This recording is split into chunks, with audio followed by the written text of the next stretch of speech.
Good morning everyone. नमस्कार दोस्तों, मैं प्रकृति पांडे आपका स्वागत करती हूँ हमारे चैनल परीक्षा जंक्शन पे, जहां हम आपके लिए बहुत ही शानदार सा बैच लेके आए हैं जिसका नाम है रेलवे लक्ष्य बैच, जो कि फ्री ऑफ कॉस्ट है, यानी कि हमारी मुफ्त शिक्षा का एक बहुत ही बढ़िया सा इनिशिएटिव है, जहां पे हम आपको तैयारी करवा रहे हैं ना ही केवल एनटीपीसी बल्कि बाकी के आपके जितने भी गवर्नमेंट एग्जाम्स है, चाहे वो आपका बैंकिंग हो, एसएससी हो, यूपीएससी हो, स्टेट पीसीएस हो। इस प्लेटफॉर्म पर परीक्षा जंक्शन पे आपको हर कॉम्पिटिटिव एग्जाम की तैयारी करवाई जाएगी। अभी हाल ही में आपका RRB NTPC group D examination का नोटिफिकेशन जारी किया गया है। इसका मतलब ये है कि ये वाला एग्जाम जो है वो आपका कभी भी कंडक्ट करवाया जा सकता है। हमें आपके लिए बैच लेके आए हैं रेलवे लक्ष्य बैच, जिसमें हम आपको इसी एग्जाम की प्रिपरेशन करवा रहे हैं और आपका जितना भी कोर्स है इस एग्जाम का एनटीपीसी का, वो आपका सारा कुछ करवा रहे हैं। अगर आप हमारा यूट्यूब चैनल पे को सब्सक्राइब करें और हमारा बेल नोटिफिकेशन ऑन करें, तो आपको हमारे सारे लेक्चर्स की अपडेटेड क्या कहते हैं day to day updated notification आपको मिलती रहेगी। हमारा डेली लाइव सेशंस चल रहे हैं सुबह 11 बजे से रात के 10 बजे तक, जहां पे आपको एमसीक्यूज करवाए जाते हैं। एमसीक्यूज यानी कि आपको प्रैक्टिस करवाई जाती है। यही नहीं, अगर आप हमारा प्लेलिस्ट जाके चेक करेंगे तो वहां पर आपको आपके सारे सब्जेक्ट्स के लाइव सेशंस, जो कि अगर इन केस अगर आप लाइव सेशंस मिस कर देते हैं वो भी देख सकते हैं, और आपको हमारे रिकॉर्डेड लेक्चर्स भी दिखेंगे। ठीक है, मैं प्रकृति पांडे आपकी ज्योग्राफी की मेंटोर हूं और आपको ज्योग्राफी का सिलेबस कंप्लीट करवा रही हूँ। अभी तक हम काफी कुछ कर चुके हैं। विश्व भूगोल का जो सिलेबस है वो बस खत्म ही होने वाला है। आज मैं आपको करवाऊंगी पवन और चक्रवात, यानी कि विंड्स और साइक्लोन के बारे में हम पढ़ेंगे। ठीक है, इससे पहले मैं आपको करीबन भी हमारे करीबन 25 लेक्चर्स कंप्लीट हो चुके हैं, तो 25 लेक्चर्स मैं आपको करवा चुकी हूँ, जिसमें से आपके एमसीक्यूज भी हैं और आपके थ्योरेटिकल पार्ट भी है। तो अगर आपने मिस कर दिया हो तो आप प्लीज जाके उसको देखिएगा जरूर, क्योंकि आपका सिलेबस का जो मेजर पार्ट है, आपके सिलेबस का जो पार्ट है, जो इंपॉर्टेंट टॉपिक्स है, वो हम ऑलरेडी कवर कर चुके हैं। ठीक है, आज भी बहुत ही इंपॉर्टेंट टॉपिक और बहुत ही दिलचस्प टॉपिक है जिसका नाम है पवन और चक्रवात, अर्थात विंड्स एंड साइक्लोन्स, जो कि काफी कॉन्सेप्चुअल है। तो आप लोग पेन पेपर लेके जरूर बैठिएगा। ठीक है, और अपने हैंड रिटन नोट्स ही बनाइएगा जो आपके काम आएंगे। ठीक है, चलो स्टार्ट करते हैं बिना किसी देरी के। राइट, चलो। हेडिंग है आपकी पवन, पवने और चक्रवात, पवने और चक्रवात। ठीक, यानी कि विंड्स एंड साइक्लोन। ठीक, विंड्स और साइक्लोन के बारे में हम लोग पढ़ेंगे। काफी इंटरेस्टिंग टॉपिक है, काफी दिलचस्प टॉपिक है, कॉन्सेप्चुअल टॉपिक है, इसलिए मजा आएगा इसको करने में। इससे पहले अभी तक हम जितना कर रहे थे वो ना थोड़ा रट्टूफिकेशन वाला, रट्टू तोता वाला टॉपिक था। ठीक है, सच बोलूं तो मुझे भी रट्टू तोता वाले टॉपिक्स थोड़े कम पसंद आते हैं। कॉन्सेप्चुअल जो टॉपिक्स होते हैं वो ज्यादा पसंद आते हैं, क्योंकि आपको जो चीज एक बार समझ में आ गई वो आ गई, उसके बाद आपको वो चीज रटनी नहीं पड़ेगी। लेकिन जो हमने जितने भी अभी तक महासागर महाद्वीप करे हैं बैठ के, उसको क्या करना पड़ता है कि वो नाम देखने पड़ते, रटने पड़ते हैं कि कौन सी गर्म जलधारा है, कौन सी ठंडी जलधारा। और हाँ, हम आपको एक और बात बता दें कि आप जब भी ज्योग्राफी पढ़ रहे हो तो अपने साथ आप मैप अवश्य लेके बैठे आप चाहे महाद्वीप कर रहे हो या महासागर कर रहे हो, ताकि आपको आसानी रहे चीजें याद रखने में, है ना। क्योंकि जब आप मैप के थ्रू कोई भी चीज याद करेंगे तो आपको वो चीज आसानी से याद रहे हो जाएगी और देर तक याद रहेगी। ठीक, चलो। हिंदी मीडियम वाले आपसे क्षमा प्रार्थी हैं कि हमारी हिंदी की हैंडराइटिंग थोड़ी सी खराब है।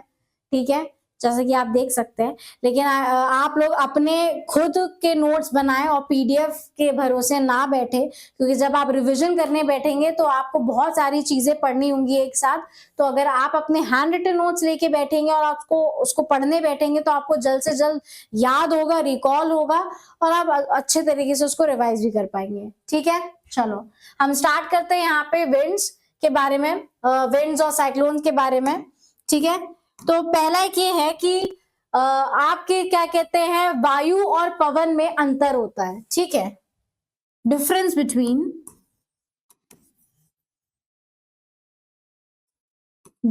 बिटवीन वायु और पवन,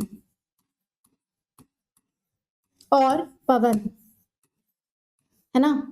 वायु और पवन के बीच में मध्य में एक अंतर होता है। हम उस अंतर के बारे में जानेंगे कि वो क्या होता है अंतर।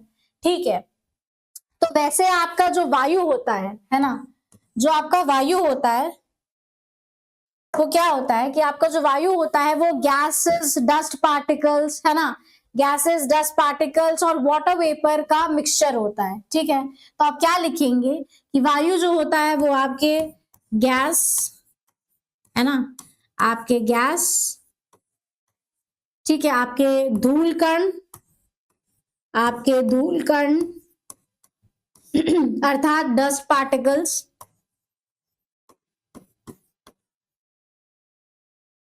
ठीक, डस्ट पार्टिकल्स, और हो गया आपका water vapour. Water vapour, water vapour, water vapour का विषमांगी मिश्रण है, का विषमांगी मिश्रण है ना, मिश्रण है। ठीक, ठीक है, ये बहुत ही सिंपल सी डेफिनेशन है जो याद करने की जरूरत नहीं है। डेफिनेशन नहीं पूछेगा, हाँ स्टेटमेंट के तौर पे आपसे पूछ सकते हैं कि आपसे प्रश्न, आपको प्रश्न दे दिया और फिर उसके बाद आपसे पूछ लिया हो कि इसका मतलब कौन सा उपयुक्त जो है वो सही बैठता है एज अ परिभाषा के तौर पे, है ना, तो उसके लिए ये आप देख सकते हो। लेकिन समझने के लिए आप चीजें समझो, वो ज्यादा बेहतर है कि अगर आप चीजें समझोगे ना तो आपके लिए बेहतर होगी, क्योंकि वो कोई भी स्टेटमेंट जो है वो बदल के दे सकता है। कि ना ही मैं पेपर आपके एनटीपीसी के लिए बता रही हूँ, बट आपके जितने भी पुलिस का पेपर हो गया, एसएससी का पेपर हो गया, है ना, वो अपना लेवल बढ़ाने के लिए अगर कुछ ऐसा करते हैं, कार्यक्रम ऐसे कुछ कांड करते हैं, तो आप क्या करो कि आप 2 हाथ आगे तैयारी करके जाइए अपनी। क्या क्या करेंगे आप कि आप चीजें समझ लेंगे। जब आप समझ लेंगे इसे तो आपके लिए आसानी होगी कि वो कैसा भी स्टेटमेंट बना के दे देंगे। आपको तो पता ही है कि वायु क्या होती है, तो क्या होती है उसमें गैस, डस्ट पार्टिकल्स और वाटर वेपर का क्या होता है, मिक्सचर होता है। वो हो गया आपका वायु। ठीक है, वो हो गया आपका वायु। अब हम क्या पढ़ेंगे, अब हम पढ़ेंगे वायु दाब। वायु दाब, ठीक है, किसके बारे में पढ़ेंगे, वायु दाब।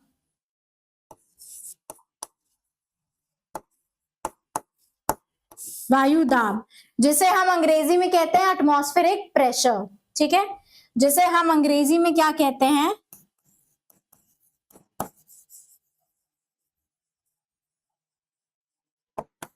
Atmospheric pressure. ठीक है, एटमॉस्फेरिक प्रेशर। तो आपका एटमॉस्फेरिक प्रेशर यानी कि आपका वायु दाब का क्या परिभाषा बैठती है, तो इसका ये कि स्थल भाग पर, लिखते रहेगा साथ में, ठीक है, स्थल भाग पर, है ना, स्थल भाग यानी कि जमीन, ठीक है, स्थल भाग पर या जल क्षेत्र पर, या जल क्षेत्र पर, जल क्षेत्र पर प्रति इकाई, प्रति इकाई जल क्षेत्र पर, प्रति इकाई क्षेत्रफल पर, क्षेत्रफल पर वायुमंडल की समस्त,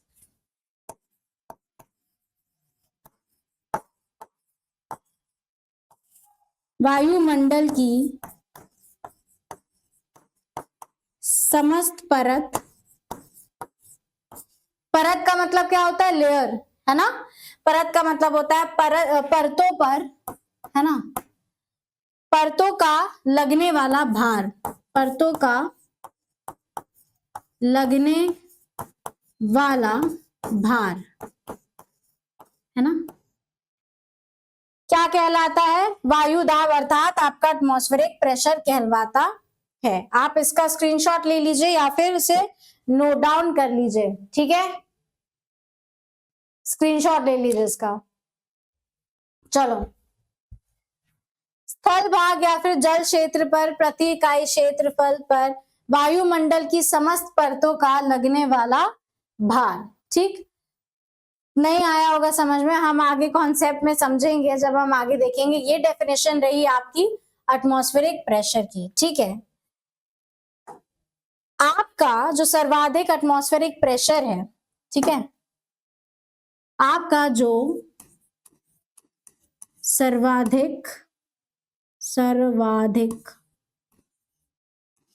सर्वाधिक मैं एटमॉस्फेरिक प्रेशर को एपी लिख रही हूं, ठीक है, यानी कि आपका वायु दाब शॉर्ट फॉर्म में, ठीक है। समुद्र की सतह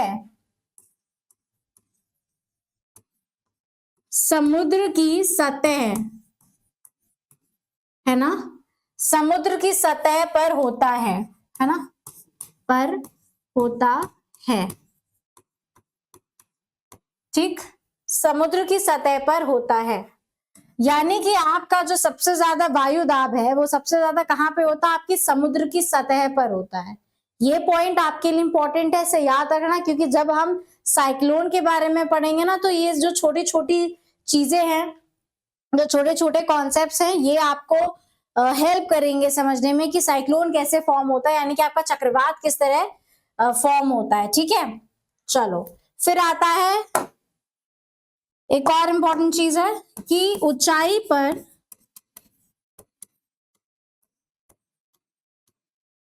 एटमॉस्फेरिक प्रेशर जो है वो क्या हो जाता है, कम हो जाता है, ठीक है ना। जैसे जैसे हाइट बढ़ती है हमारी, है ना, जैसे जैसे हम ऊंचाई पे चलते चले जाते हैं, वैसे वैसे जो वायु दाब होता है वो कम हो जाता है, जो हमारा वायु दाब होता है वो कम हो जाता है, ठीक है।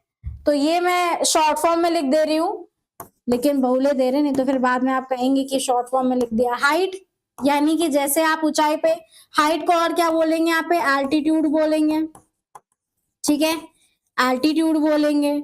और हिंदी में लिख देते हैं, चलो ऊंचाई लिख दी हमने यहाँ पे, है ना। जैसे जैसे ऊंचाई बढ़ती चली जाती है, वैसी वैसी आपका जो वायु दाब है, वैसे ही जैसे आपका जो वायु दाब है या आपका जो एटमॉस्फेरिक प्रेशर है वो क्या होता है, कम हो जाता है, ठीक है, वो आपका कम हो जाता है, ठीक है। ये भी लिखेंगे आप पॉइंट बना के।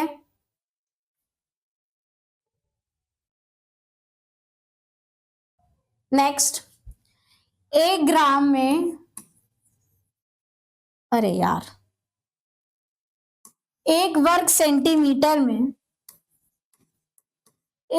सेंटीमीटर में कितने ग्राम होता है आपका प्रेशर, 1034 ग्राम, ठीक है। ये फैक्ट है, और कुछ इतना वो नहीं है, गणित इतनी इसमें कुछ है नहीं, ठीक है। ये रहा, इसको आप बॉक्स बना के लिख लीजिए, ठीक है। एक ये चीज हो गई, और आपके वायु दाब को नापने के लिए एक यंत्र की आवश्यकता होती है, यानी कि एक इंस्ट्रूमेंट होता है जो कि आपके वायु दाब को मेजर करता है, तो उसका क्या नाम है, वो होता है आपका बैरोमीटर, ठीक है। चलो नेक्स्ट, इसमें जगह नहीं है, हम इसमें लिखते हैं, और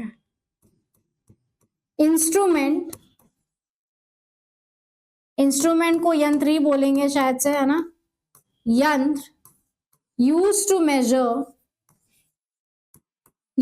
मेजर, है ना, इंस्ट्रूमेंट यंत्र जो आपका वायु दाब को नापने में सहायक होता है, हिंदी मीडियम वालों के लिए हम डिक्टेट कर ले रहे हैं, ठीक है। Use to measure atmospheric pressure is barometer. क्या है आपका, बैरोमीटर, क्या नाम है, बैरोमीटर, ठीक है। या फिर आप क्या बोलेंगे, फोर्टिन बैरोमीटर,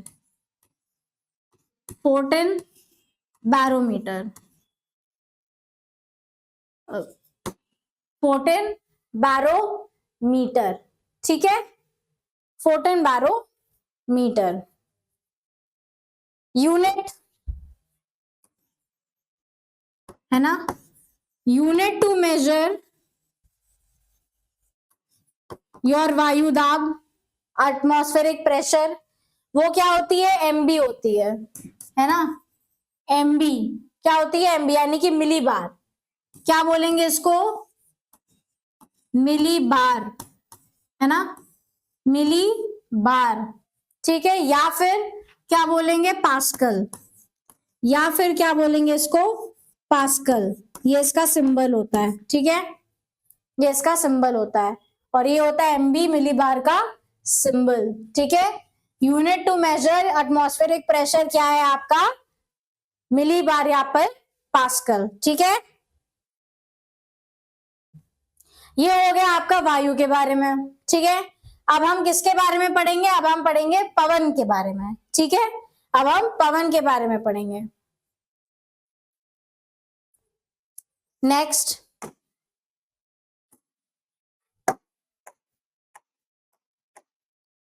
पवन।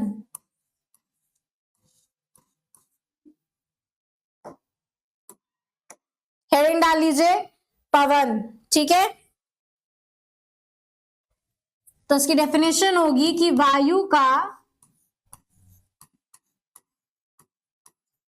क्षैतिज संचरण, संचरण पवन कहलाता है।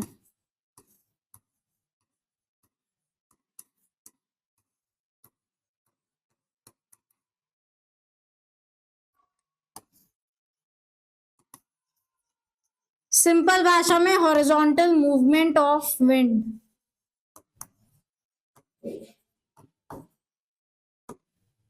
Horizontal movement of wind. ठीक है, अब आपका जो क्षैतिज संचरण है ना, आपका जो क्षैतिज संचरण है वो किस पर निर्भर करता है, वो निर्भर करता है दबाव पे, प्रेशर पे। तो क्या लिखेंगे आप, डिपेंड्स अपॉन प्रेशर, है ना। प्रेशर किसके ऊपर निर्भर करता है, प्रेशर के ऊपर। जैसे कि हो गया आपका हाई प्रेशर और लो प्रेशर, है ना, लिख दे रहे पूरा हाई प्रेशर, और ये हो गया आपका लो प्रेशर, है ना, हाई प्रेशर और लो प्रेशर। ठीक है, ठीक है, एक इंपॉर्टेंट चीज ये है कि आपका जो विंड है, जो आपकी हवा है, वो कहां से कहां मूव करती है, हाई प्रेशर से लो प्रेशर की तरफ मूव करती है। तो आप क्या लिखेंगे, that wind move from high pressure to low pressure, है ना। आपकी जो विंड है वो हाई प्रेशर से लो प्रेशर की तरफ चलती है। इसका स्क्रीनशॉट ले लीजिए या फिर आप साथ साथ लिखते रहिएगा। ठीक है, चलो अब थोड़ा सा डायग्राम पे आते हैं हम, है ना। डायग्राम के थ्रू मैं आपको कुछ चीज समझाती हूं। ठीक है, ये हो गया आपका सन,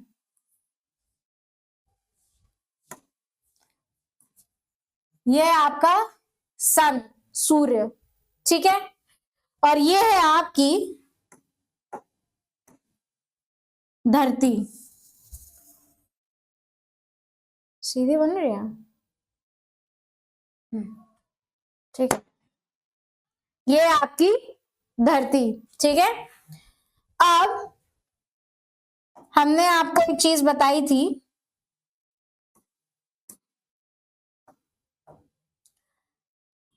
कि स्लैंटिंग में ये तो हमने पहले भी बताया था, है ना, कि यहाँ पे आपका जब स्लैंटिंग में, है ना, जब ऐसी टेढ़ी क्या कहते हैं, सूर्य की किरणें पड़ रही हैं, तो उसकी जो तीव्रता होगी वो क्या होगी, कम होगी। लेकिन अगर डायरेक्ट सनरेज यहाँ नीचे पहुंच रही हैं, तो यहाँ पर जो तापमान है आपका, है ना, जो तापमान है वो आपका होगा ज्यादा, है ना। यहाँ के तापमान और यहाँ के तापमान के मुताबिक, ठीक है, यहाँ के और यहाँ के तापमान के मुताबिक आपका जो ये भाग है स्थल का वो होगा आपका ज्यादा गर्म, ठीक है, वो ज्यादा गर्म होगा। तो जब चूंकि वो ज्यादा गर्म होगा तो यहाँ पे गर्म हवा आएगी, गर्म यहाँ की जो हवा है वो गर्म हो जाएगी, है ना। तो जब वो गर्म हवा होगी तो गर्म हवा क्या होती है, वो गर्म हवा होती है वो होती है हल्की, है ना। जो गर्म हवा होती है वो हल्की होती है, जो ठंडी हवा होती है वो भारी होती है। तो गर्म हवा होने के कारण क्या होगा, हल्की होगी तो वो ऊपर की तरफ उठेगी, ऊपर की तरफ उठेगी तो यहाँ पे क्या बनेगा, लो प्रेशर बनेगा। क्या बनेगा, यहाँ पे लो प्रेशर बनेगा, कम दबाव बनेगा, है ना, कम दबाव बनेगा। अब यहाँ पे आपका टेम्परेचर ज्यादा और यहाँ पे कम है, इसका मतलब क्या है कि यहाँ पे आपका हाई प्रेशर है और यहाँ पे आपका लो प्रेशर है ना। तो यहाँ से जो पवने होंगी ये इस साइड, हवा इस साइड मूव करेगी, इस डायरेक्शन में मूव करेगी, है ना। हमने क्या पढ़ा था कि आपकी जो विंड है वो हाई प्रेशर से लो प्रेशर की तरफ मूव करती है, तो यहाँ से इस तरफ वो मूव करेगी, ठीक है। बस ये कॉन्सेप्ट है सिंपल सा। आई होप इसमें ज्यादा कुछ इतना टेक्निकल नहीं है, समझ में आ गया होगा, ठीक है। अगर यदि किसी प्रकार की कोई दिक्कत हो, नहीं समझ में आया, तो आप क्या करेंगे, कमेंट सेक्शन में अपने डाउट्स पूछेंगे, ठीक है। चलो, आई होप क्लियर हो गया होगा, है ना। चलो नेक्स्ट, अब हम पढ़ेंगे टाइप्स ऑफ विंड्स, है ना। अब हम क्या पढ़ेंगे, types of winds, types of winds, ठीक, टाइप्स ऑफ विंड्स। वैसे हम कर चुके हैं, जो हमने पिछला टॉपिक किया था महासागर वाला, उसमें हमने पढ़ा था, राइट, उसमें हमने पढ़ा था। तो चलो यहाँ पे भी वही चीज है, पहले आती है हमारी कौन सी, प्रचलित हवाएं, प्रचलित पवने, सॉरी ये त है, ठीक है, प्रचलित पवने, या फिर आप कह सकते हो प्रिवेलिंग विंड्स। क्या बोलेंगे हम इसको, प्रिवेलिंग विंड्स, ठीक, प्रिवेलिंग विंड्स, ठीक है। फिर दूसरा है आपका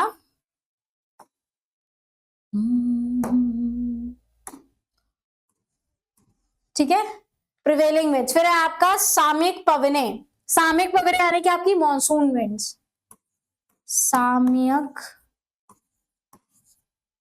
पवने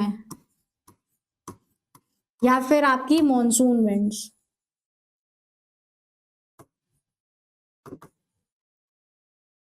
ठीक, ठीक है। फिर आती है आपकी स्थानीय पवने यानी कि लोकल विंड्स,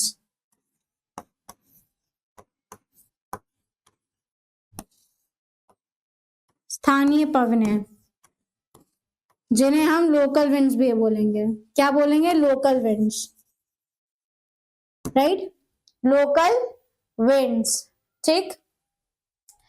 एक और है, वैसे वो तीसरी मानी नहीं जाती है, लेकिन वो क्योंकि पार्ट होती है किसका, लोकल विंड्स का, जिसको बोलते हैं दैनिक, दैनिक पवने। अरे बाप रे, हिंदी की हैंडराइटिंग मेरी तो बाप रे, हम ही को नहीं अच्छी लग रही है। दैनिक पवने, ठीक, दैनिक पवने एक प्रकार से आपके लोकल विंड्स का यानी कि आपके स्थानीय पवने का ही एक हिस्सा है, ठीक है। लेकिन हम पढ़ेंगे इसके बारे में आपके, ठीक है। ये रही आपकी टाइप्स ऑफ विंड्स और हम एक एक करके इन विंड्स के बारे में पढ़ेंगे। तो पहला आप क्या हेडिंग डालेंगे, पहला आप डालेंगे प्रचलित पवने अर्थात आपकी प्रिवेलिंग विंड्स। नेक्स्ट तो हम क्या हेडिंग डालेंगे यहाँ पे, प्रचलित पवने, है ना था कुछ, my God, prevailing winds, prevailing winds, prevailing winds, ठीक है। अब प्रिवेलिंग विंड्स में भी आपका हम डिवाइड करके बताएंगे, ठीक है, डिवाइड करके बताते हैं हम आपको। डिवाइड करके बात है। पहला हमारा ट्रेडिंग विंड्स, क्या है? ट्रेडिंग विंड्स क्या है हमारी? Trading winds. जैसे हम क्या बोलते हैं? ईस्टर्लीज। जैसे हम क्या बोलते हैं? ईस्टर्लीज। ठीक, जैसे हम बोलते हैं ईस्टर्लीज, या फिर व्यापारिक पवने, है ना, या फिर व्यापारिक पवने। ठीक, क्या बोलेंगे? व्यापारिक पवने, है ना। फिर आता है हमारा वेस्टर्लीज। क्या है फिर? वेस्टर्लीज। फिर है हमारा वेस्टर्लीज। ठीक, वेस्टर्लीज क्या बोलते हैं? पछुआ पवने, है ना। एक दिन मुझे याद ही नहीं आ रहा था पछुआ, इसको क्या हिंदी में बोलते हैं? पछुआ पवने। पछुआ पवने, ठीक है, पछुआ पवने। ठीक, फिर एक और है आपकी, वो आपकी पोलर ईस्टर्लीज। ठीक, क्या है आपकी? Polar easterlies. क्या बोलेंगे उसको? पोलर ईस्टर्लीज, या फिर ध्रुवीय पूर्वी पवने।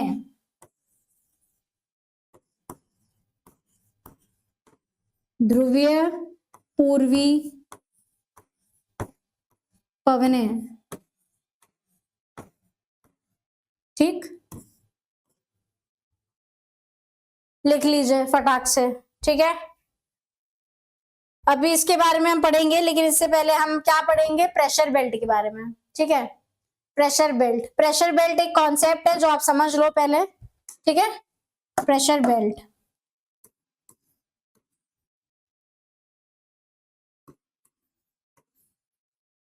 Pressure, excuse me, pressure belt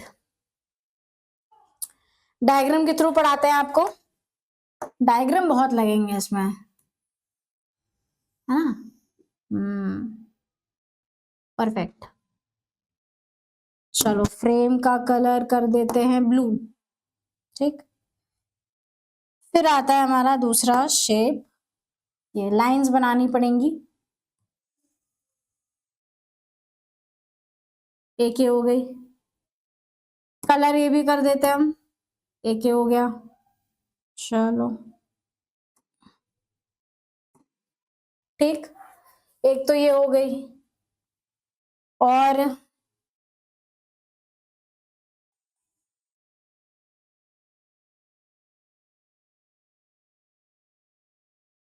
एक ये हो गई। ठीक,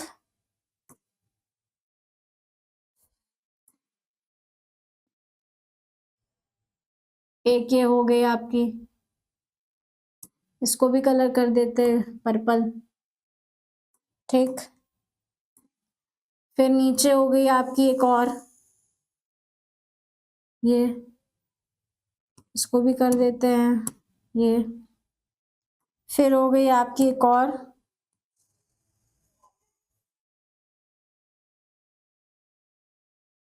इसको कर देते हैं हम ऑरेंज। ठीक, ठीक है, इसको हम रखते हैं यहाँ पे 0 डिग्री। ठीक, ये हो गई आपकी 0 डिग्री, यानी कि आपकी भूमध्य रेखा। ठीक है, अब ये तो हो गई जो लाइंस मैंने बनाई है। अब अगर देखें तो एक यहाँ पे ऐसे और ये ऐसे, तो ये है आपकी 5 डिग्री नॉर्थ और ये है आपकी 5 डिग्री साउथ। ठीक है, तो आपकी जो 5 डिग्री नॉर्थ और 5 डिग्री साउथ है उसको हम क्या बोलेंगे? डोल्ड्रम। क्या बोलेंगे हम उसको? डोल्ड्रम। ठीक है, ये एक ऐसा एरिया है जहां पे आपकी कोई पवन नहीं होती है, तो ये आप अवश्य लिख लें। ठीक है, यहां पे लिख लीजिएगा, सॉरी, डोल्ड्रम। डोल्ड्रम, हिंदी में भी डोल्ड्रम ही लिखिएगा। No wind over here, no wind over here, no wind over 5 degree north to 5 degree south. ठीक, यहाँ पे आपकी पवन नहीं होती है। ठीक है, चलो अब चूंकि यहाँ पे आपकी पवन नहीं है और यहाँ पे इक्वेटर है, ठीक है, इक्वेटर है। अब फिर से आप यहाँ पे कॉन्सेप्ट लगाइएगा, इक्वेटर है यानी कि आपकी भूमध्य रेखा है, तो क्या होगा, यहाँ पे सूर्य की किरणें जो है वो डायरेक्ट पड़ेंगी। इसका मतलब है कि वहां का तापमान जो होगा ज्यादा होगा। अब यहाँ का तापमान ज्यादा है तो यहाँ पे क्या होगा, लो प्रेशर, है ना, क्या होगा यहाँ पे, लो प्रेशर। उसके बाद हमारी एक और यहाँ पे लाइन आती है ना, ठीक है। फिर उसके बाद यहाँ पे आपका एक और होता है, यहाँ पे लाइन बना देते हैं हम किसी दूसरे पेन से, ठीक है, इस पेन से बना देते हैं। ये जो पार्ट है आपका, ये आपका 30 डिग्री नॉर्थ, है ना, टू 35 डिग्री नॉर्थ, है ना, 35 डिग्री नॉर्थ। अब चूंकि यहाँ पे आपका लो प्रेशर है तो यहाँ पे आपका क्या होगा, यहाँ पे होगा आपका हाई प्रेशर। यहाँ पे क्या होगा आपका हाई प्रेशर, क्योंकि यहाँ पर जो तापमान है वो इसके कंपैरिजन में यहाँ कम है ना, यहाँ पे कम है। फिर उसके बाद इसके ऊपर जो ये लाइन बनी है, यहाँ पे भी हम ड्रॉ करते हैं लाइन, ठीक है, यहाँ पे भी हम लाइन ड्रॉ करते हैं। तो ये जो पोर्शन है ना, ये है आपका 60 degree north to 65 degree north, ठीक। यहाँ पे आपका होगा लो प्रेशर, यहाँ पे आपका होगा लो प्रेशर। क्यों, क्योंकि यहाँ पे आपका क्या पड़ रहा है, 90 डिग्री नॉर्थ, यानी कि ये पोल है। अब यहाँ पे तापमान क्या है, ठंडा है, राइट, नॉर्थ में, नॉर्थ पोल क्या है, ठंडा है, सबको पता है। तो यहाँ पे जो प्रेशर होगा वो क्या होगा, हाई प्रेशर होगा। यहाँ पे आपका कौन सा प्रेशर होगा, हाई प्रेशर, ठीक है, हाई प्रेशर। चलो इसी तरह हम नीचे आते हैं यहाँ पे, ठीक है, इसी तरह हम यहाँ पे नीचे आते हैं, ठीक। अब ये जो आपकी लाइन है यहाँ पे, ठीक, ये जो आपकी लाइन है ये आपकी क्या हो गई, 30 degree south to 35 degree south, ठीक। और यहाँ पे आपका क्या होगा, हाई प्रेशर, यहाँ पे होगा आपका हाई प्रेशर, ठीक है। उसके बाद हम आते हैं यहाँ पे, जो लाइन है आपकी, ये कौन सा एंगल बना रही है, ये बना रही है आपका 60 डिग्री साउथ टू 65 डिग्री, क्या हो गया, 65 डिग्री साउथ, है ना। और यहाँ पे आपका क्या होगा, लो प्रेशर। यहाँ पे आपका क्या है, 90 डिग्री साउथ, ठीक है, ये आपका है साउथ पोल। यहाँ पे आपका तापमान क्या है, कम है, तो यहाँ पे आपका क्या होगा, हाई प्रेशर। क्या होगा यहाँ पे आपका, हाई प्रेशर, ठीक है, यहाँ पे होगा आपका हाई प्रेशर, ठीक। चलो ये डायग्राम आई होप आपको समझ में आया हो, है ना, ये बहुत ही इंपॉर्टेंट है, ठीक है, काफी इंपॉर्टेंट है ये डायग्राम, इसे दिमाग में बैठा लीजिएगा, ठीक है। साथ ही साथ में अगर आप ड्रॉ करते रहेंगे, सुनते रहेंगे, तो आपको चीजें जो है वो जल्दी समझ में आएंगी, ठीक है। चलो तो कुल मिला के आपके कितने प्रेशर बेल्ट है, 7, है ना, 7 प्रेशर बेल्ट है।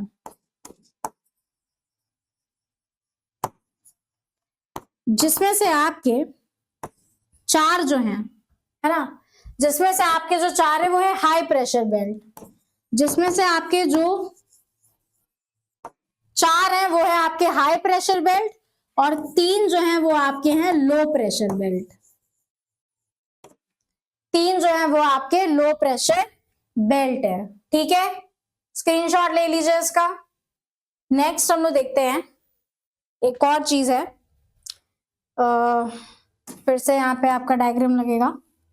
यहाँ पे हम एक लाइन ड्रॉ कर रहे हैं, ठीक है, हम यहाँ पे एक लाइन ड्रॉ करते हैं, ठीक, ग्रीन। ये आपकी भूमध्य रेखा है, भूमध्य रेखा कह रहे, सॉरी, ये आपका वो है, क्या कहते हैं, जमीन है, ठीक है, जमीन है। अब जमीन है तो ऐसे समझाते हैं हम, एक लाइन है, एक लाइन है, इसको इस तरह से ऐसे समझिएगा कि एक लाइन है, ये आपका 0 डिग्री, ठीक है, ये क्या है आपका 0 डिग्री है, ठीक है, ये आपका 0 डिग्री है और इस साइड है आपका 5 डिग्री साउथ और ये है आपका 5 डिग्री नॉर्थ, ठीक है, ये है आपका 5 डिग्री साउथ और 5 डिग्री नॉर्थ। अब क्या है कि यहाँ पे आप देख सकते हैं कि यहाँ पे टेम्परेचर ज्यादा है 0 डिग्री पे, तो ये है यहाँ पे लो प्रेशर, राइट, यहाँ पे आपका लो प्रेशर, इसके मुकाबले यहाँ पे आपका हाई प्रेशर है, तो हवा किसकी तरफ जाएगी, हाई प्रेशर से लो प्रेशर की तरफ जाएगी। सेम यहाँ पे भी होगा, हाई प्रेशर से लो प्रेशर की तरफ जाएगी, है ना। जब हाई प्रेशर से लो प्रेशर की तरफ जाएगी, अब जब हवा यहाँ पे यहाँ जाएगी तो यहाँ पे जाके क्या हो जाएगी, गर्म हो जाएगी। जब गर्म हो जाएगी तो उसका मतलब वो भी हल्की हो जाएगी, हल्की हो जाएगी तो कम दबाव होने के कारण ये ऊपर उठेगी, ठीक है, ये ऊपर उठेगी ऐसे, ठीक। अभी ऊपर उठेगी तो क्या होगा, ऊपर जाते जाते क्या होगा, जो तापमान होगा हवा का वो कम हो जाएगा, ठीक, हवा का जो तापमान है वो कम हो जाएगा, तो वो ऐसे इस तरफ आएगी, ठीक, इस तरफ ऐसे नीचे आएगी और इसी साइकिल में हवा जो है वो चलती रहेगी। ये समझाने का प्रयास कर रहे हैं, ठीक है। आपका जो पृथ्वी है वो कैसा है, आपका पृथ्वी तो ऐसे गोल है ना, गोल है, ठीक है, तो हवा का रुख कैसा होगा, हवा का रुख होगा इस तरह से, ऐसे ऐसे, ठीक, ये होगा डायरेक्शन, ठीक, आया समझ में, ठीक है। आई होप कि आप लोगों को क्लियर होगा अब, ठीक। चलो अब एक और डायग्राम बनाते हैं हम यहाँ पे, ठीक है। ये बन गया आपका सर्कल, ठीक, यहाँ पे हम लाइन बनाते हैं, ये आपका भूमध्य रेखा, ठीक, ये आपकी भूमध्य रेखा, ठीक, ये आपकी भूमध्य रेखा, इसके ऊपर भी हम एक और लाइन बनाते हैं, ये है आपकी 30 डिग्री, ये है आपकी 60 डिग्री, नहीं ये सही नहीं बनी। उसके बाद ये भी है आपकी 60 डिग्री साउथ, ये, ठीक है, ठीक है।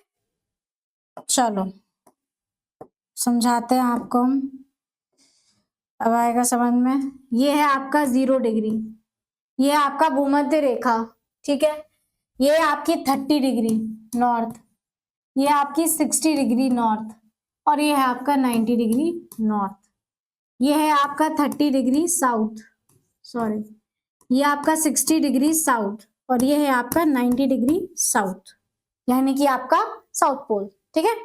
चलो अब यहाँ पे हम डायरेक्शंस के बारे में पढ़ेंगे, है ना, आपकी पवनों की जो दिशा होंगी, है ना, हवाएं की जो दिशा होगी उसके बारे में हम देखते हैं। तो यहाँ पे हम ध्रुवीय, ठीक है, तो यहाँ पे आपका भूमध्य रेखा है, फिर से वही कॉन्सेप्ट पे आ जाता है, भूमध्य रेखा यानी कि यहाँ पे हवा, यहाँ पे सूर्य की किरणें डायरेक्ट पड़ रही है, यहाँ पे टेम्परेचर ज्यादा होगा तो लो प्रेशर होगा, तो लो प्रेशर होगा, ठीक है। यहाँ पे आपकी जो डायरेक्शन होंगी हवा की वो होंगी इस तरफ, ये ईस्टर्लीज, है ना, ईस्टर्लीज, ठीक है, और यहाँ पे ऐसे होंगी। ये किस कारण से हो रही हैं, कोरियोलिस फोर्स, किस कारण से हो रही हैं, कोरियोलिस फोर्स, है ना। कोरियोलिस फोर्स में हमने क्या पढ़ा था कि आपका नदर्न हेमिस्फेयर में आपका जो हवा का जो डायरेक्शन होगा वो होगा राइट साइड, क्या होगा, राइट साइड, और सदर्न हेमिस्फेयर में यानी कि आपकी दक्षिणी गोलार्ध में आपके हवा का रुख किस दिशा में होगा, लेफ्ट साइड, लेफ्ट साइड, है ना। तो राइट साइड ऐसे हुआ, जिस तरफ मुंह होता है हम उस तरफ उसका डायरेक्शन समझते हैं, तो राइट साइड यानी कि नदर्न यानी कि आपका उत्तरी गोलार्ध में राइट साइड है तो आपके ईस्टर्लीज विंड होगा। तो यहाँ पे हम आपका ये जो पोर्शन है, ठीक है, ये है आपका ईस्टर्लीज। क्या है आपका ईस्टर्लीज, क्या बोलेंगे आप पे, ईस्टर्लीज या सनमार्गी पवने, है ना, ईस्टर्लीज या फिर सनमार्गी पवने, सनमार्गी पवने। ठीक है, उसके बाद यहां पे आपके हवा का जो रुख होगा वो बदल जाएगा और वो इस साइड होगा। ठीक है, वो इस साइड होगा। ठीक, और यहां पे होगा इस साइड।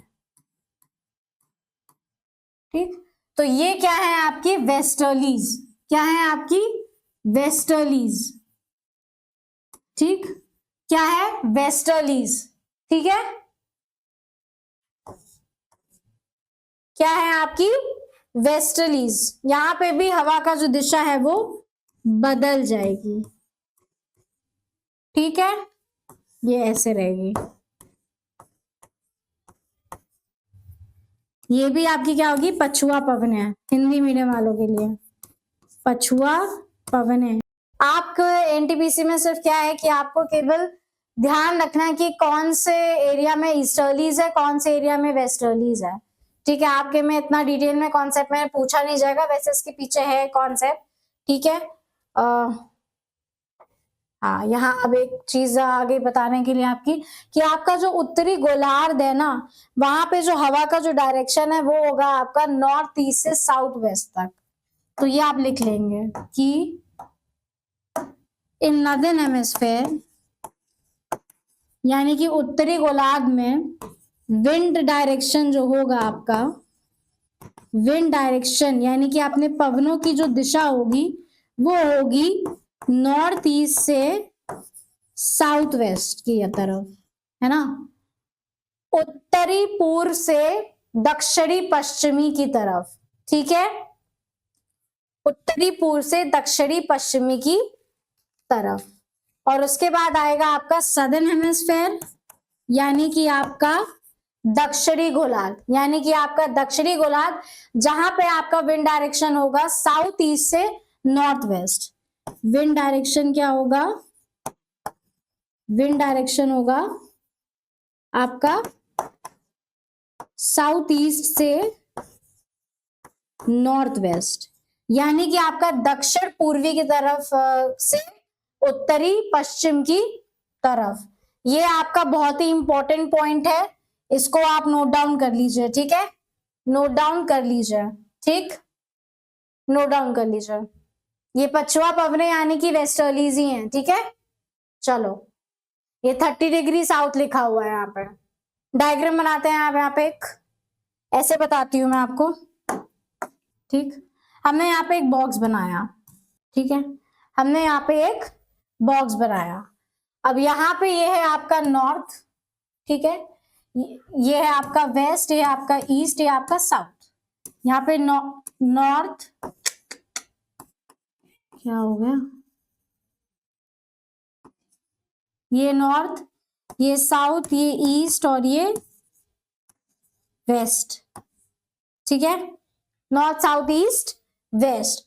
अब यहाँ पे आपका नॉर्दर्न हेमिस्फेयर है ना, ये आपका सदर्न हेमिस्फेयर है, यानी कि आपका उत्तरी गोलार्ध है और ये आपका दक्षिणी गोलार्ध है।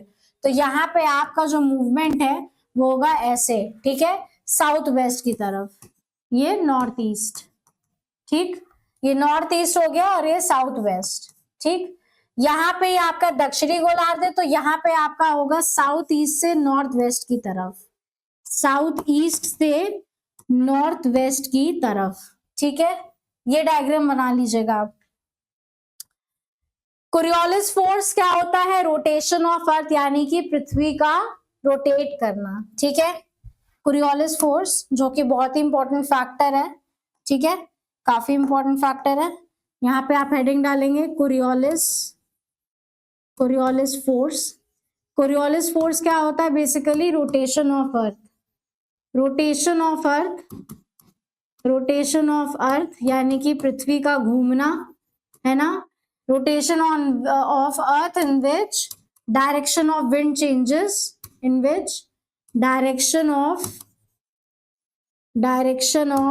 Wind changes.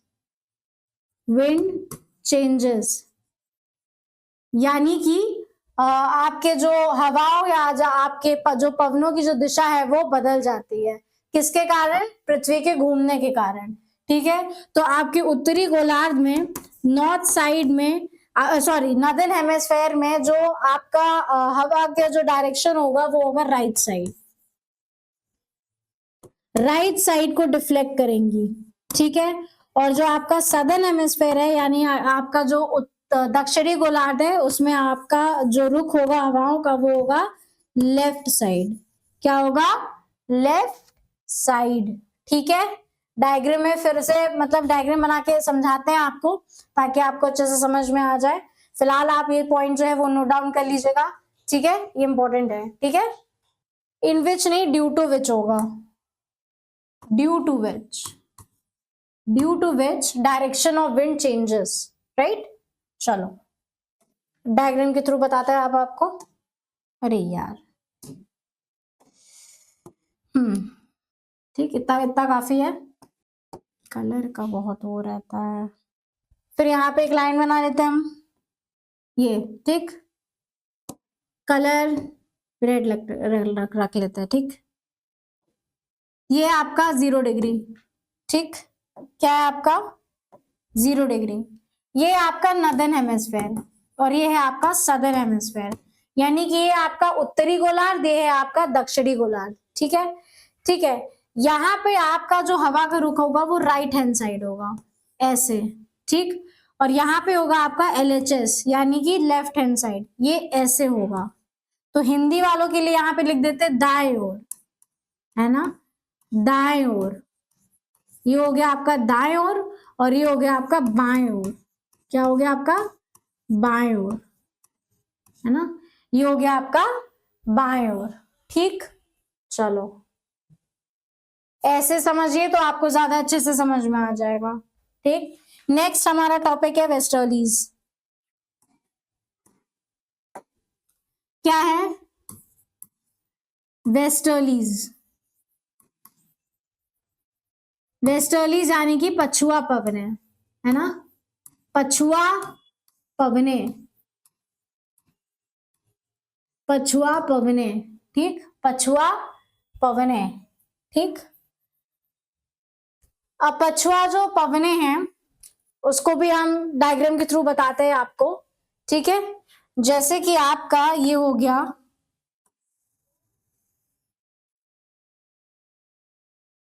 0 डिग्री। ठीक, ये हो गया आपका 0 डिग्री। ठीक है, इसके ऊपर हम बनाते हैं एक और लाइन जो होगी आपकी 30 to 35 डिग्री नॉर्थ। ठीक, ये होगी आपकी 30 to 35 डिग्री नॉर्थ, और इसके ऊपर कौन सी होगी? 60 to 65 degree north, 60 to 65 degree north लिख लेते हैं। ये है आपकी 0 डिग्री, ये है आपकी 30 डिग्री टू 35 डिग्री नॉर्थ, ये है आपकी 60 डिग्री से 65 डिग्री नॉर्थ। ठीक है, अब इसके नीचे में यहाँ पे बनाते हैं, पास में बन रही है बहुत ना, पास में बन रही है, थोड़ा नीचे बनाते हैं। ये है आपकी 30 to 35 डिग्री साउथ। ठीक, 30 to 35 डिग्री साउथ, और यहां पे होगा आपका 60 to 65 डिग्री साउथ। ठीक है,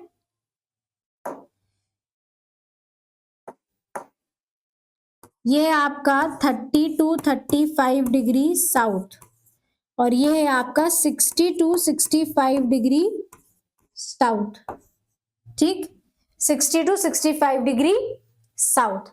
अब यहाँ पे वेस्टर्लीज के बारे में जब हमने पिछला डायग्राम किया था आपका, अगर आपको याद हो, यहाँ पे नहीं, यहाँ पे नहीं किया था, ये किया था, ये थी आपकी वेस्टर्लीज जिसे हम पछुआ पवने कहता है ना, वही चीज है यहाँ पे और कुछ नहीं। यहाँ पे ये है आपकी, कहाँ पे, हाँ, ये है आपकी वेस्टर्लीज, ये ऐसे। ठीक, ये है आपकी वेस्टर्लीज, कहाँ गया मेरा,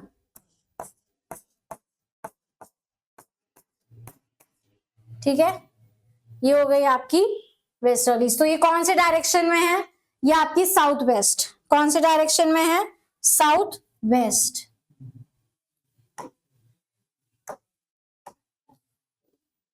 ये साउथ वेस्ट। और ये यहाँ पे कौन सा हुआ डायरेक्शन आपका? ये हुआ आपका यहाँ पे कौन सा डायरेक्शन हो गया? South east. ठीक है, साउथ ईस्ट, ये साउथ ईस्ट डायरेक्शन। ठीक है, साउथ ईस्ट। चलो, ये नॉर्थ ईस्ट और ये नॉर्थ वेस्ट। साउथ वेस्ट से नॉर्थ ईस्ट, नॉर्थ वेस्ट से साउथ ईस्ट, यहां पे ही लिख देते हैं साउथ ईस्ट। ठीक है, चलो, जो हमने आपको बताई थी डायग्राम बना के, कैसे, इसमें ये जो डायग्राम बनाया था। ठीक है, चलो,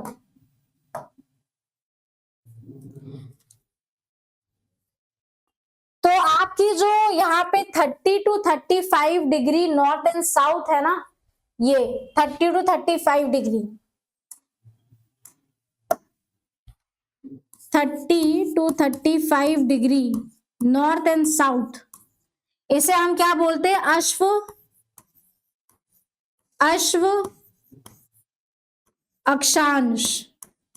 क्या बोलेंगे? अश्व अक्षांश बोलेंगे, यानी कि हॉर्स लैटिट्यूड। क्या बोलेंगे हम इसको? Horse latitude. ठीक, इसे हम क्या बोलेंगे? Horse latitude. ठीक है, तो एक और इंपॉर्टेंट पॉइंट है कि आपकी जो वेस्टर्लीज, यानी कि जो आपकी जो पछुआ पवने हैं, जो पछुआ पवनों की जो तीव्रता होती है, यानी कि जो इंटेंसिटी होती है, ठीक है, वो नॉर्दर्न हेमिस्फेयर यानी कि आपके जो उत्तरी गोलार्ध की तुलना में सदर्न हेमिस्फेयर यानी कि आपका जो दक्षिणी गोलार्ध है उसमें अधिक होती है। ठीक है, तो ये पॉइंट आप लिखेंगे कि आपकी जो पछुआ पवने हैं, पछुआ पवने अर्थात वेस्टर्लीज, है ना, अर्थात वेस्टर्लीज की तीव्रता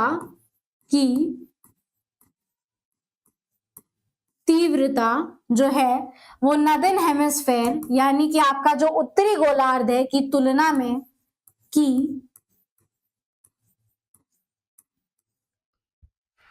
तुलना में सदर्न हेमिस्फेयर अर्थात आपका जो दक्षिणी गोलार्ध है में ज्यादा होता है ना, में अधिक है। ठीक है, देखो, नॉर्दर्न हेमिस्फेयर की तुलना में सदर्न हेमिस्फेयर में अधिक है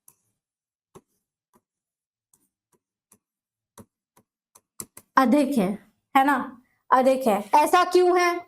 कोई मुख्य कारण? जी हाँ, हमने पहले ही पढ़ा था कि आपका जब हम महासागर का पोर्शन कर रहे थे तो उसमें हमने पढ़ा था कि आपका जो सदर्न हेमिस्फेयर यानी कि आपका जो दक्षिणी गोलार्ध है उसमें आपका 81% जो है वो आपका ओशन है और आपका जो 19% है वो है आपका कॉन्टिनेंट यानी कि आपका महाद्वीप, यानी कि आपका 81% जो है वो महासागर है और 19% आपका क्या है?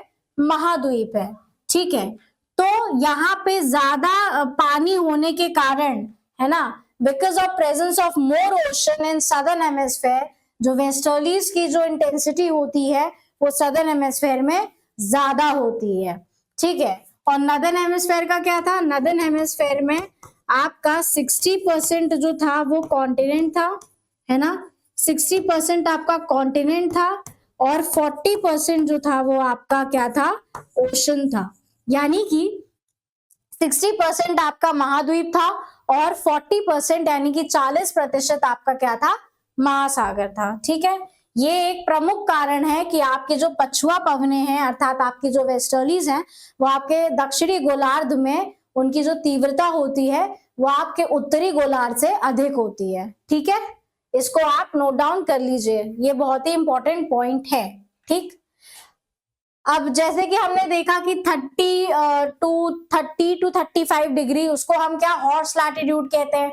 और भी चीजें हैं जो हम देखेंगे, और भी जैसे हो गया, जैसे आपका हो गया 40 डिग्री साउथ, है ना, आपका हो गया 40 डिग्री साउथ, जिसे हम क्या बोलते हैं, जो 40 डिग्री साउथ में जो आपकी पवनें चलती हैं उनको हम बोलते हैं रोरिंग 40s। क्या बोलते हैं?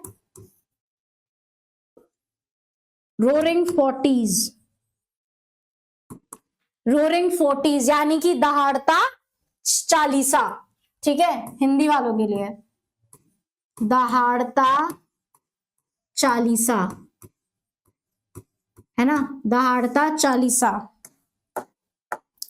उसके अलावा आता आपका 50 डिग्री साउथ। ठीक है, 50 डिग्री साउथ,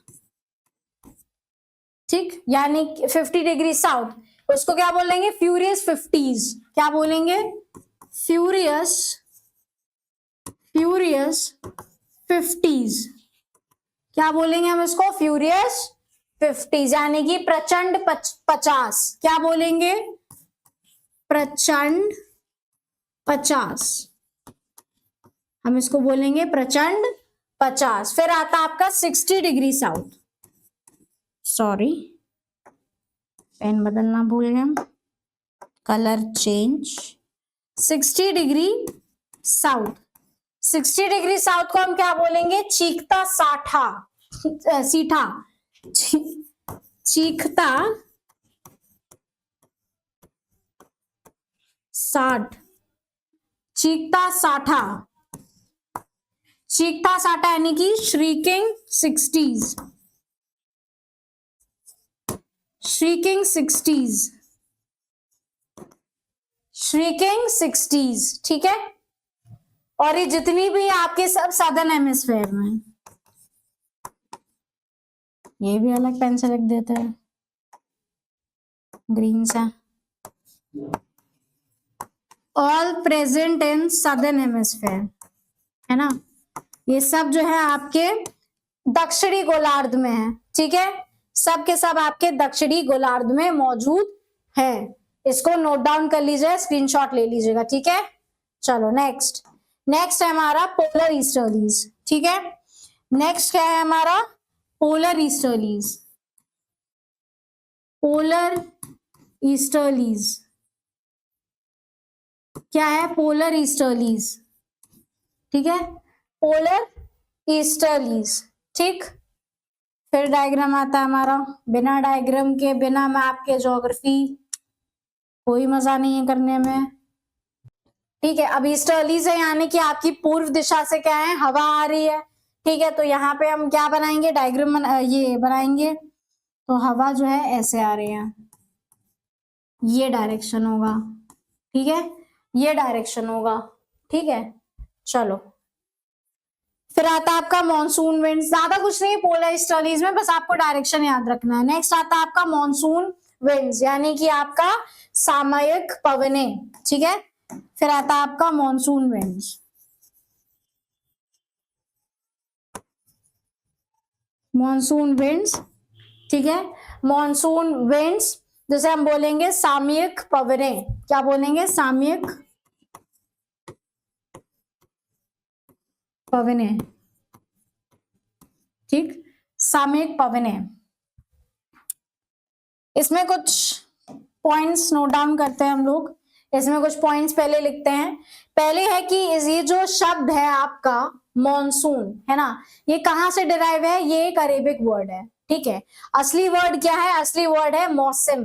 ठीक है, so it is derived from, it is derived from Arabic word जिसे हम क्या कहते हैं? मौसम। क्या बोलते हैं? मौसम, है ना, जिसका मतलब क्या है? मीन्स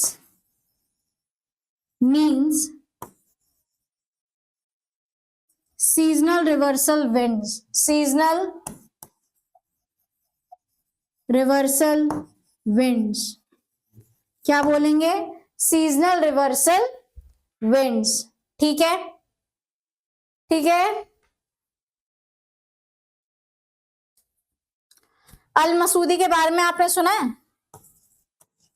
अल मसूदी, अल मसूदी, अल मसूदी के बारे में अगर कुछ सुना है आपने? ये एक होमवर्क है ना? वैसे तो मुझे पता है, लेकिन अल मसूदी के बारे में आप एक बार सर्च करिए। It is related to monsoon only, है ना? मैं चाहती हूँ कि आप एक बार सर्च करके कमेंट सेक्शन में मुझे जरूर बताएं कि मैंने यहाँ पे इन पर्सन का नाम मेंशन क्यों किया है ना? और ज्योग्राफी से इनका क्या ताल्लुक है, अल मसूदी जी का। अल मसूदी जी के बारे में एक बहुत ही दिलचस्प सी बात है जो आपके मॉनसून से ही रिलेटेड है, कि ये हिंट दे दी ताकि सर्च करने में आपके लिए आसानी हो। तो ये होमवर्क है आपके लिए, आप कमेंट सेक्शन में मुझे बताएंगे कि अल मसूदी का मॉनसून विंड से क्या लेना देना है, ठीक है? मॉनसून विंड्स, मॉनसून विंड्स, दो मॉनसून विंड्स हैं। पहला आ गया आपका, पहला कौन सा है? पहला आपका south west monsoon winds, south west monsoon winds. फिर है आपका north east monsoon winds, north east monsoon winds, है ना? North east monsoon winds. Direction क्या है? डायरेक्शन क्या है इसका?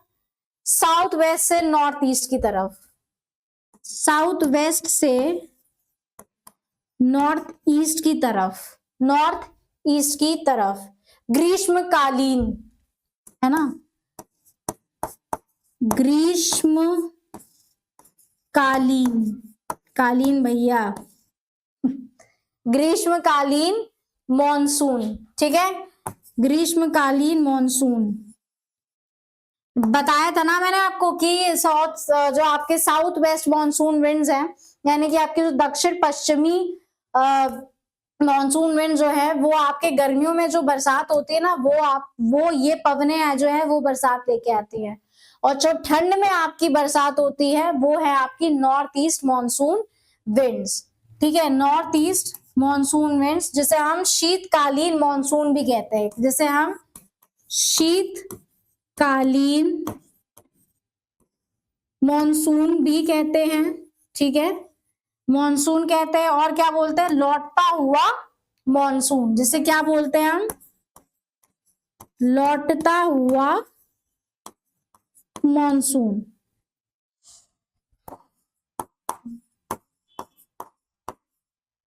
मानसून, ठीक है?